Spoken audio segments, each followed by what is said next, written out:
secara awam aja kita bisa lihat tiga foto ini tidak sama. Nah, dari berlarut-larut itulah saya berpikir bahwa ini ada sesuatu yang ditutupi. Saya tidak tahu tadinya.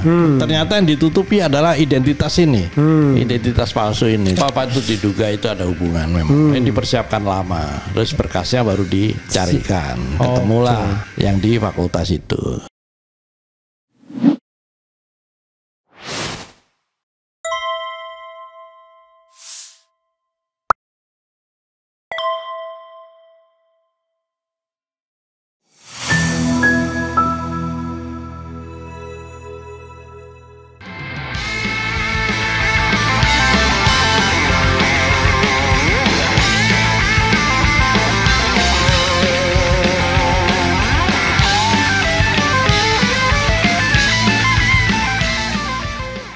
Coba kita tampilkan yang tadi foto tiga tadi ya. Tapi dokter sendiri tidak melakukan semacam penelusuran lebih lanjut seperti dokter Tifa soal foto-foto itu? Oh tidak, tapi saya kalau saya sudah boleh saya beropini ya. Ya. Waktu terjadi kegaduhan masalah. Ini saya perlihatkan dulu dok ya.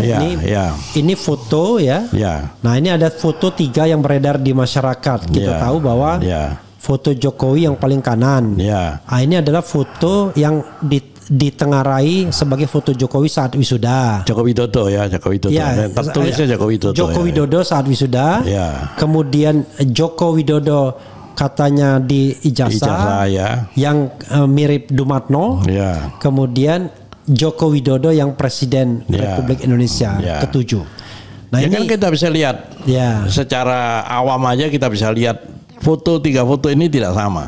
Oke. Ya, tidak sama. Terutama yang pertama tadi ya, yang ganteng, yang hidungnya lancip itu kan beda ya. Oke.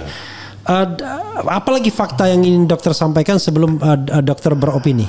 Ada lagi? Ya saya kira yang paling menyolok dari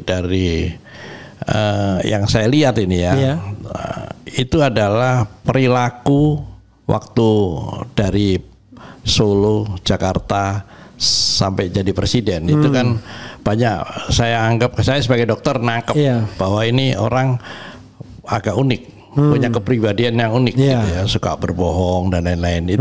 Itu sudah, saya tidak bisa keluar dari opini saya karena saya instinktif sebagai dokter, saya melihat kok bisa ya orang seperti ini jadi presiden gitu. Oke. Ini udah sampai opini ya, silakan dok. Ya saya kira banyak hal keanehan yang saya tangkap ya, khususnya masalah ijazah ini. Kenapa ijazah ini jadi begitu berlarut-larut, dan fakta yang dilempar ke publik itu tidak langsung gitu, ada saja gitu, sehingga ini berlarut-larut. Padahal kalau memang tidak ada sesuatu yang diselubungi atau disembunyikan, itu gampang sekali. Tunjukkan aja yang asli ini loh, Joko Widodo, ijazah saya, selesai kan soalan. Nah dari berlarut-larut itulah saya berpikir bahwa ini ada sesuatu yang ditutupi. Saya tidak tahu tadinya. Ternyata yang ditutupi adalah identitas ini, identitas palsu ini. Terus saya konsultasi dengan beberapa tokoh yang ada di dunia intelijen, yang ditutupi diduga identitas menutupi palsu. Ini yang diduga menutupi pemalsuan identitas ini. Dan kita sering lihat kan, kalau misalnya ada agen rahasia mau masuk ke negara lain, dibuatkanlah identitasnya, ya kan, paspor dibuatkan gitu kan. Ini saya kira itu sama, situasi itu sama terjadi.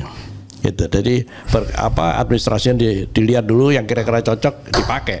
Oke. Saya kira itu. Saya mengulangi lagi pertanyaan Edi Mulyadi. Joko Widodo yang wali kota Solo 2 kali, yang gubernur DKI, yang presiden Republik Indonesia 2 kali, itu orangnya sama atau berbeda? Sama. Berarti ini sudah saya punya kesimpulan patut diduga bahwa Solo itu dijadikan semacam test case dulu. Oke, testing the water. Setelah berhasil sukses baru.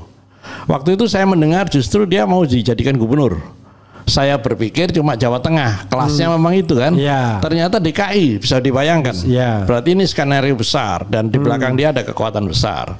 Gitu. Terus kemudian ternyata sampai ke presiden. Oke. Gitu. Kita kasih puzzle ya. kita tahu bahwa 10 tahun pemerintahan Jokowi terlalu dekat dengan Cina. Apa-apa Cina. Semua sumber daya alam itu kerjasama sama Cina. Ya orang melakukan justifikasi karena Cina memang ada duitnya, ya kan?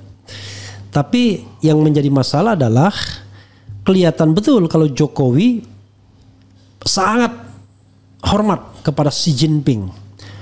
Dia bilang big brother ketika Xi Jinping ke sini kan. Dia ajak Xi Jinping kalau tidak salah meninjau beberapa pabrik atau apa gitu ya. Dia panggil big brother dengan bangganya. Banyak orang kemudian mengaitkan yang ngeri-ngeri sedap ini kan. Itu dengan aduh saya nggak tega ngomongnya. Silakan dokter ngomonglah. Ya. Jadi begini, saya menemukan informasi yang cukup penting terhadap persiapan orang yang diberi nama Joko Widodo ini.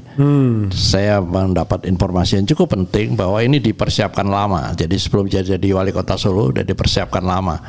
Dan salah satu tokoh yang meng-create ini namanya Rewang. Gitu. Makanya dan Rewang ini sempat disebut oleh teman kita Rocky Gerung dalam satu podcastnya. Ada ya? Ada ya, Rewang itu. Rewang ini anggota Komite Sentral Partai Komunis Indonesia. Coba kita dengarkan tapi yang dokter yang berikan kepada saya itu sudah potongan atau belum di menit ke 60 kalau tidak salah. Oke, nanti dicek ya menit ke 60 ya yang saran Rocky buat Gibran itu. Ya, karena dia waktu itu si Rocky didatangi seseorang yang katanya disuruh oleh Rewang.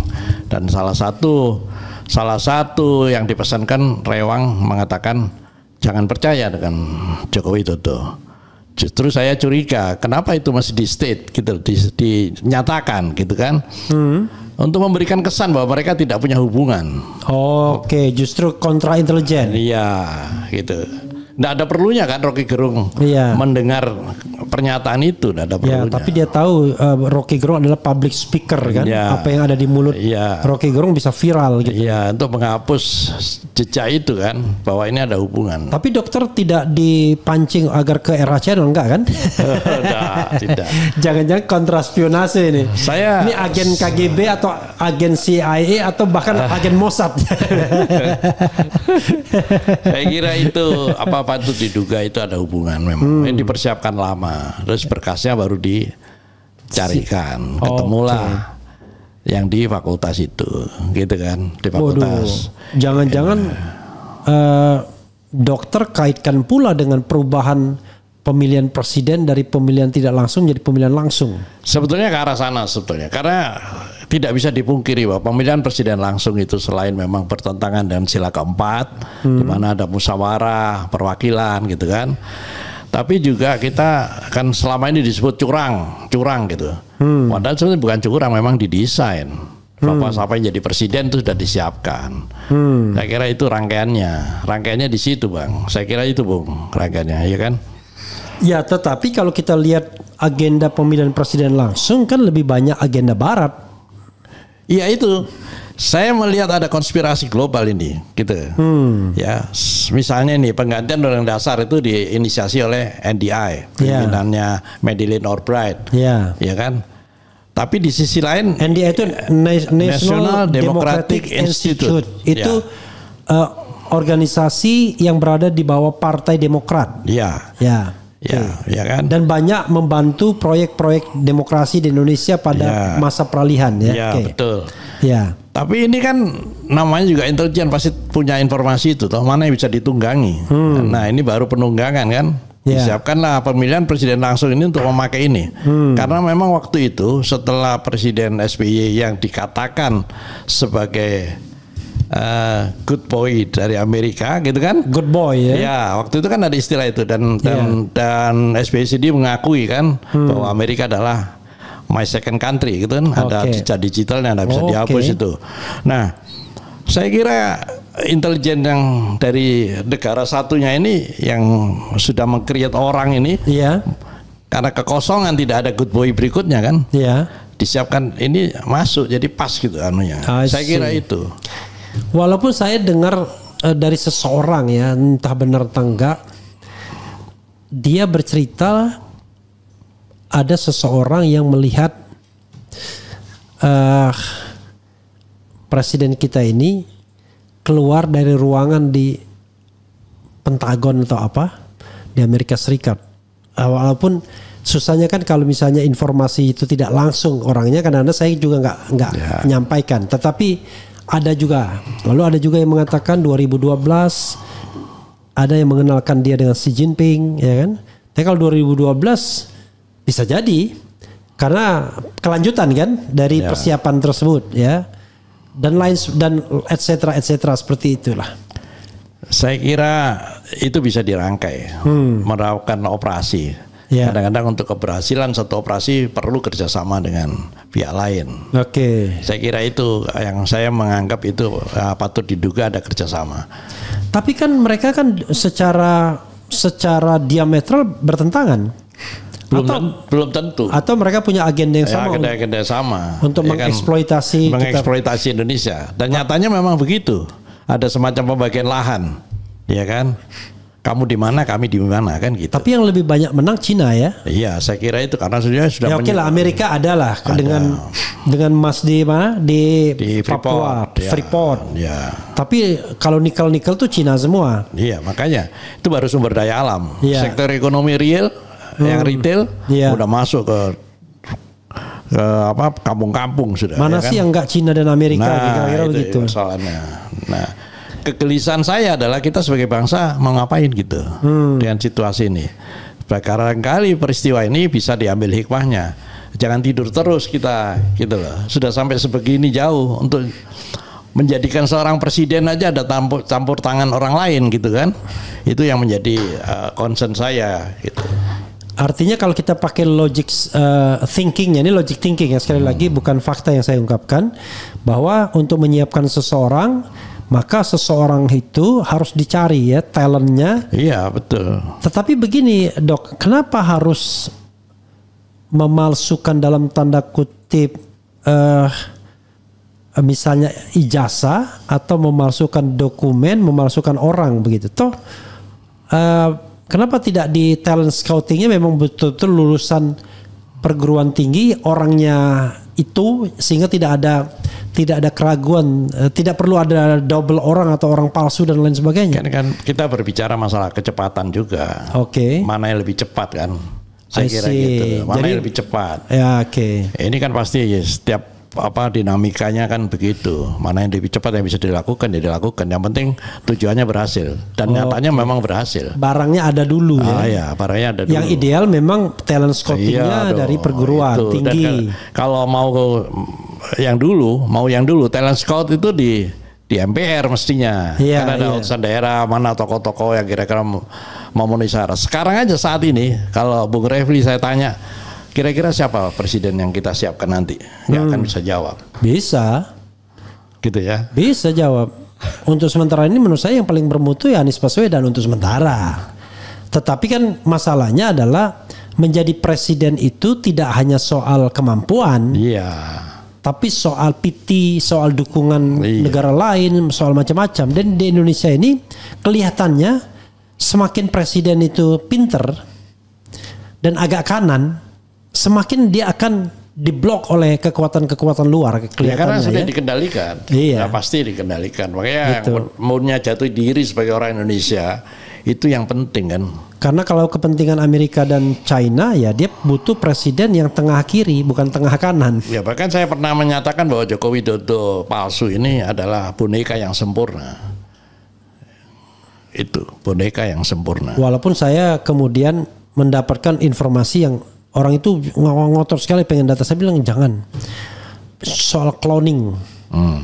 Wah ini beberapa toko itu cloning semua katanya sudah. Saya bilang.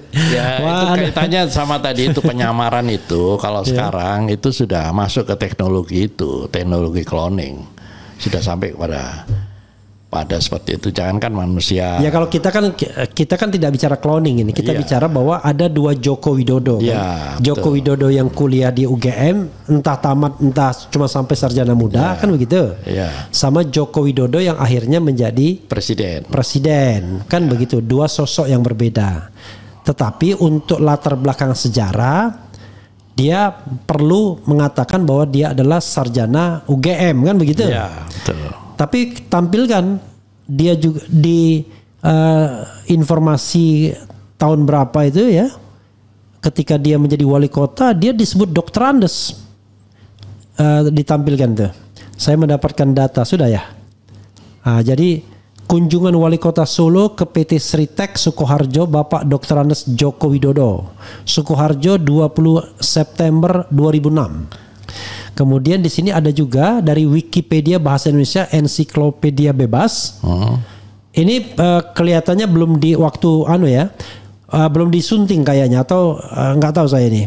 Presiden ke-7 Indonesia Dr. Andes Joko Widodo mengawali karir politiknya sebagai wali kota Surakarta sejak terpilih pada pilkada tahun 2005 dan memerintah kota tersebut selama 2 periode. Jadi yang menyebutkan bahwa dia adalah Dr. Andes itu memang dalam banyak kesempatan, bukan satu kesempatan saja.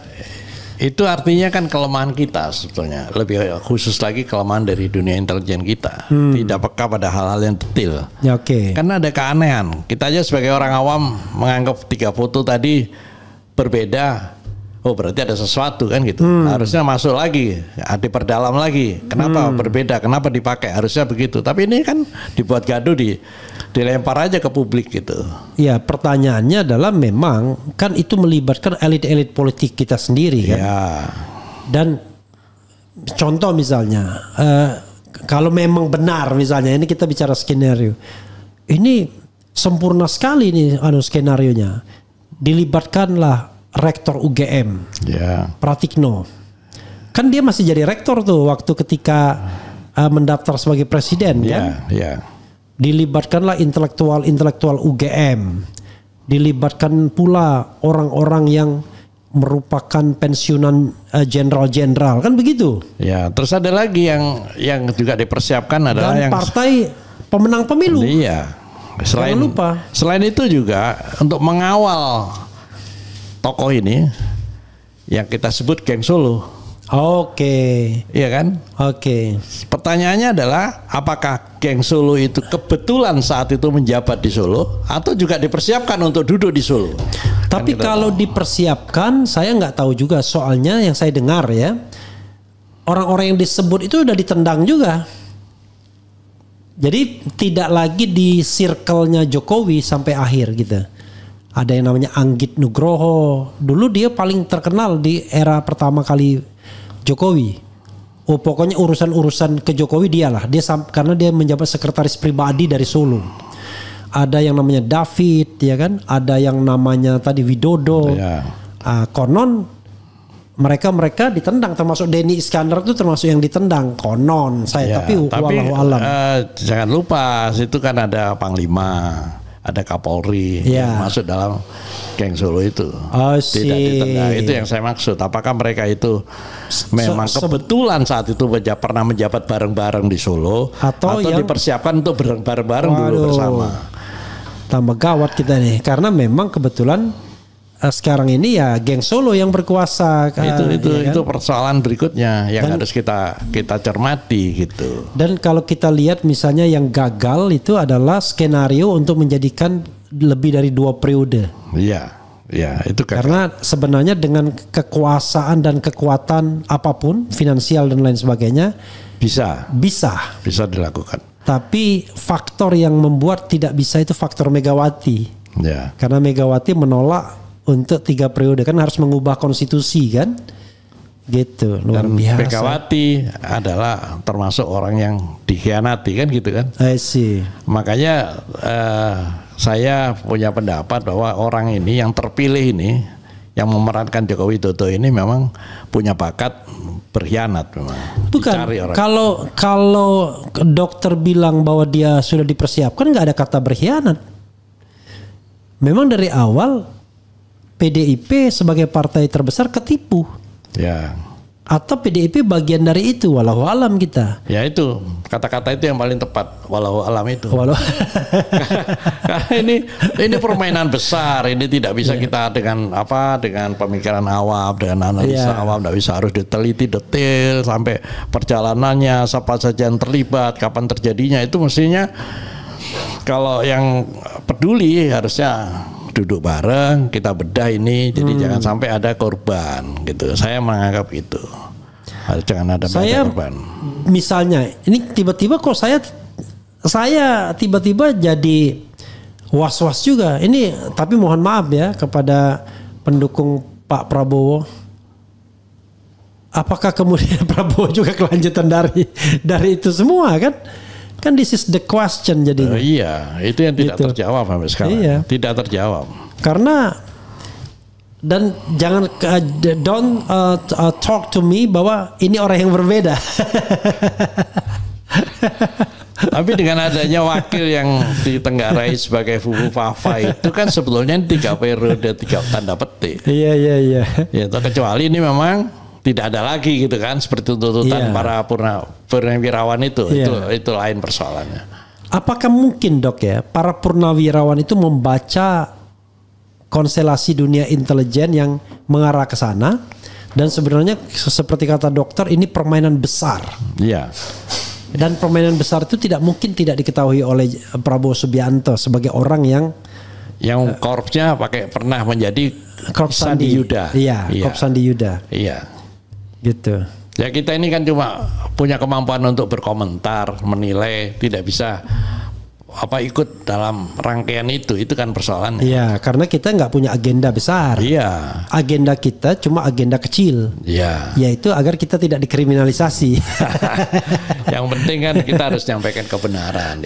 Itu misi kita. Sampaikanlah kebenaran, itu aja. Walaupun itu berat ya atau pahit gitu ya. Iya, karena kebenaran itu pun juga sekarang tidak berdasar data dan fakta, tapi berdasar persepsi yang dibangun. Itu ini kan. Seperti kata Pak Jimli itu politisi itu tidak penting benar, tapi tampak benar.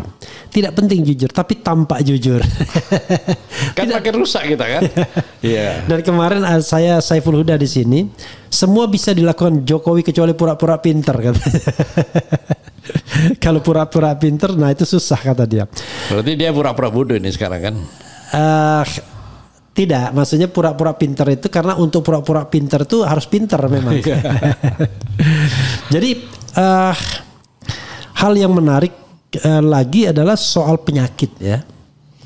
Tiba-tiba ngeri juga, tiba-tiba orang berspekulasi. Mungkin enggak Jokowi yang ini sudah selesai lakonnya? Anda selesai ya lakonnya? Sependapat saya gitu. Mengarah ke situ.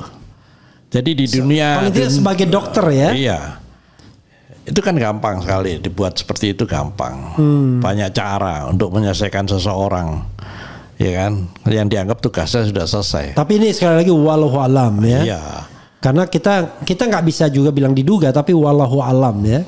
Artinya kita hanya mengemukakan spekulasi-spekulasi yang sebenarnya dunia intelijen kita harus lebih peka. Tapi pertanyaannya apakah dunia intelijen kita sudah steril? Nah itu lagi pertanyaannya. Bahkan seorang tokoh intelijen ngomong begini, itu kita nggak punya intelijen katanya. Lah terus yang selama ini duduk apa? Itu pegawai kantor Intel katanya. Ini kan orang dalam yang ngomong kan. Pegawai kantor Intel plus tim sukses Pilpres dan Pilkada. Pilkada kan gitu. Berat sekali ya. Saya kira berat. Ini bangsa kita lagi mengalami cobaan yang cukup berat. Iya.